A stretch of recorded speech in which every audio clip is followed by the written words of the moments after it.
Hi అండి అందరికీ.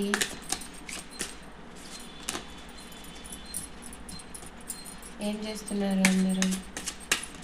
ఈరోజు మీకు 2 కార్డ్స్ పెడతాను, పిక్ చేసుకోండి. మీకు ఏ కార్డు నెంబర్ పిక్ చేసుకోండి, అది పిక్ చేసుకోండి. దాన్ని బట్టి గైడెన్స్ ఇస్తాను.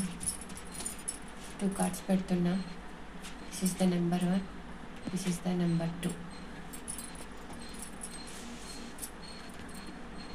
పిక్ చేసుకున్నారా? నెంబర్ వన్ పిక్ చేసుకున్న వాళ్ళు కర్మ ఫేస్ చేస్తున్నారు. మీకు తొందరలోనే బ్యాడ్ సిచ్యువేషన్లో ఉంటే గుడ్ టైం రాబోతుంది, గుడ్ సిచ్యువేషన్లో ఉంటే బ్యాడ్ టైం రాబోతుంది. వీల్ ఆఫ్ ఫార్చ్యూన్ కర్మ అనేది ఫేస్ చేస్తున్నారు. నెంబర్ 2 కార్డ్ పిక్ చేసుకున్న వాళ్ళు మీ రిలేషన్లోనూ ఇంకా ఇందులోనూ స్టక్ అయి ఉన్నారు. 8 ఆఫ్ సోర్డ్స్. మీ రిలేషన్లో స్టక్ అయ్యి ఎటు పోలేక బాధపడుతున్నారు. నెంబర్ 2 పిక్ చేసుకునే వాళ్ళకి నా వీడియో నచ్చినట్టయితే like, share and subscribe friends.